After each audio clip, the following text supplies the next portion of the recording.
والله اعلم. د یو ورځ سوال کړی دی چې ما توبه ویستې د ګناهونو نه، خو زما دعاګانې نه قبلېږي چې ولې؟ الجواب د ډېرو خلکو دا مطلب دی چې زه به توبه وباسم او الله ته به واپس شم او بس مصیبتونه به ختم شي، د اسمان نه به د سرو زرو د سپینو زرو باران راوورېږي، غمونه به ټول ختم شي، توبه مې وویسته او بس نه به امتحاني نه به مصیبتي، الله ته ما رجوع وکړه. دا نه دی پوه شوی په دې خبره باندې. تا صرف دا نه ته توبه وویسته قصه ختمه شوه، توبه دې وویسته نو امتحانونه به ولې نه ایسه. الله وی انا خلقنا الانسان من نطفة امشاج نبتليه، من بلازم په انسان باندې امتحان راولو. کدا حقیقت ته معلوم شو نبی به دا ونه وی چې ولې په ما باندې مصیبتونه ډېر راځي. دا ته بل فائدې ذکر کړه چې څومره الله ته نږدې وي دومره باندې امتحانونه هم ډېر راځي. تیر شوي جواب کې ما وویل ان الله اذا حب قوما ابتلاهم، الله چې کله د قوم سره محبت کوي څه پرې راولي؟ امتحانونه پرې راولي. نو کېدی شي ته توبه وباسې او سختي در باندې ښه ډېرې شي، خو دا راته درېیمه فایده ذکر کړم، دا ډېره ناشنا ده، خو بیا به په دې سختو کې یو ناشنا خون ومي، بیا به په دې سختو کې خون ومي، سختې به ډېرې شي خو بیا به پکې یو خون وي. هغه خوند د څه دی؟ هغه خوند د ایمان دی، هغه سکون به تا ته میلاویږي. ځکه بعضو سلفو دا خبره کوله وي لو يعلم الملوك وأبناء الملوك ما نحن فيه من النعيم لجالدون عليه بالسيوف. وکچت دی بچایانو ته پته ولګي د بچایانو دي زامنو ته چې موږ سره کم نعمت دی نو په تورو به راسره جنګ وکړي، دا نعمت به رانه اخلي. نو ستاسو څه خیال دی چې کم عالم چې دا خبره کړې ده هغه به د بچا نه مالدار و؟ د بچا نه زیات نعمتونو کې و؟ نه، د سره نعمت د ایمان او خوند ورسره و. نو د دې خوند پورې دا خبره وکړه وي کم خوند چې موږ سره دی او کم سکون زموږ په زړونو کې دی، که دا چېرته د بچایانو ته معلوم شي نو موږ سره به جنګونه وکړي، به زور به رانه اخلي بیا. او دم دغه شان کم سکون چې په دین کې دی هغه بچایانو سره کم ځای کې دی. نو دې ورور ته موږ اول دا وایو چې ته په دې حقیقت نه یې پوه شوی. دویم بیا دا خبره غلطه ده چې یو سړی دا وایي چې زه به دعا وغواړم او دا به ډایرکټ څه شي؟ قبوله به شي. نه، د دعا دپاره شروط دي، د دعا موانع دي چې کله پکې هغه وي بیا دعا نه قبلېږي. ډېر زیات دي، په دې باندې ما یو تفصیلي بیان کړی دی، هغه واورئ. د دعا آداب او شروط او کله قبلېږي او کله نه، هغه تفصیلي بیان واورئ. خو په هغه موانعو کې یو مانع دا دی، دې ته غوږ کېږدئ. یو خبره چې دی دلته دعا نه قبلېږي. ابو هريره رضی الله عنه روایت دی په صحیح مسلم کې رسول صلی الله علیه وسلم وایي لا يزال يستجاب للعبد ما لم يدعو بإثم أو قطيعة رحم ما لم يستعجل. الله انسان دعا قبلي چې کله به کې رښتې پرې کول نه یا د ګناه خبره به کې نه، الله دعاګانې قبلي ما لم يستعجل، څو پورې تادي نه کړي. یو صحابي راپاسې وی رسول الله مل استعجال ده، استعجال څه ته وایي؟ رسول صلی الله علیه وسلم وی هغه دا چې یو سړی وي قد دعوت فلم أرى يستجيب لي فيستحسر عند ذلك ويدعو الدعاء. وي دعاګانې وغواړي وي بیا لګیا شي، یاره دعا مې وغوښته قبوله نشوه وي یو ورځ دې سره شي هغه دعاګانې پرېږدي. نو دا خبره یاد ساتئ، کم سړی چې تادي کوي چې زما د دعا دې زر قبوله شوې، د ده دعاګانې نه قبلېږي.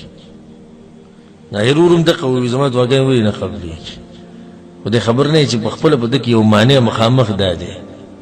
لا نور موانع خو بیا کته غواړي چې نور ده کې څه مشکلات دي.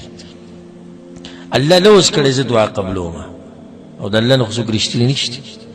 لوز د الله په خپل ځای دی چې قبوله نه شوه نو خپل ګریوان کې وګوره تا کې به څه مسله وي، نور الله دعا قبلوي.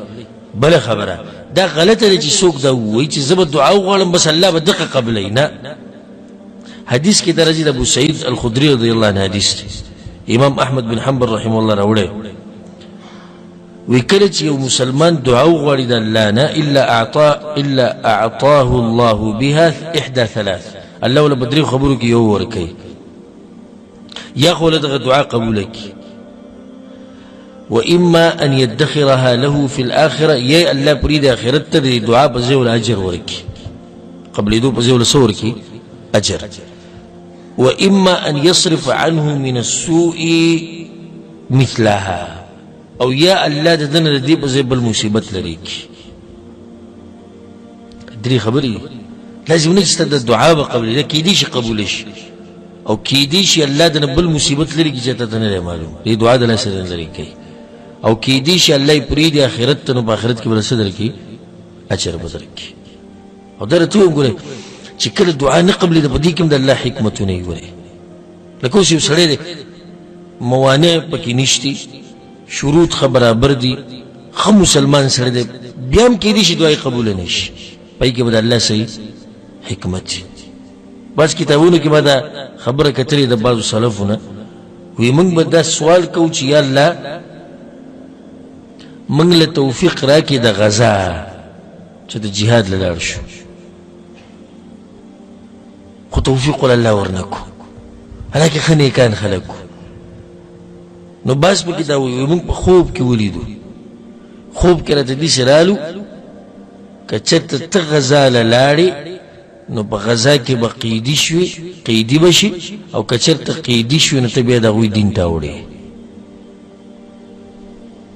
ګوره د الله دې حکمت ته په دعا نه قبلولو کې دې به لاړ شي جنګ له، خو په جنګ کې به څه شي قیدي به شي، او چې قیدي شي نو په هغه تکلیفونو کې دی چې صبر ونه کړي نو د هغوی هغه دین ته به ووړي. اوس دې خو به دا چغې وایي د جهاد دپاره دعاګانې غواړم هغه هم نه قبلېږي، صبر ته د الله نه ښه نه پوهېږي. تا چې دا سوال شروع کړی زمونږ سوالونه سي زمونږ خو دغه هم نه دي، موږ دغه سوال نه کوو د دین ده، زمونږ خو دغه سوال دی چې الله غټ ګاډی راکړه، یو داسې وړوکی ونته کې کور چې 20 کمرې او نیم کیله ځمکه کوي او ډېرې ښځې او ډېر بچي، زمونږ دغه سوالونه ما ته پته ده که نه، د دنیا نه مخکې ځو نه دې شاته ځو بلې دنیا ولاړ یو. اوس یې سړی یا الله غټ کور راکړه، الله دعا قبول نه کړه، بس ده به سپېره خوله ده، یاره ډېرې دعاګانې مونږ وغوښتې وه، څه دې وغوښتو د عبادت دپاره نه د کور دپاره، قبول نه شو، وایي قبول نه شو، نو صحیح ده که نه، ستا دپاره به پکې خیر نه، په دې کور کې به ستا دپاره خیر نه، کېدای شي دا کور ته جوړ کړي، ډېره خرچه پې وکړي او په دې بیا څه اسماني یا طوفاني څه عذاب پرې راشي او ختم شي، پیسې به ټولې ضایع شي. کېدای شي دغه کور ته جوړ کړي، ډاکوان ته پسې راشي او مړ دي کړي، کېدای شي ډاکوان ته نه پیسې ووایي، کېدای شي ډېرې خبرې دي که نه، موږ ته نه یو خبر، خو په عرش باندې یو رب دی هغه ته خبر دی. ورسېدې په دې مسله کې نه، نو دې ورور ته موږ دا وایو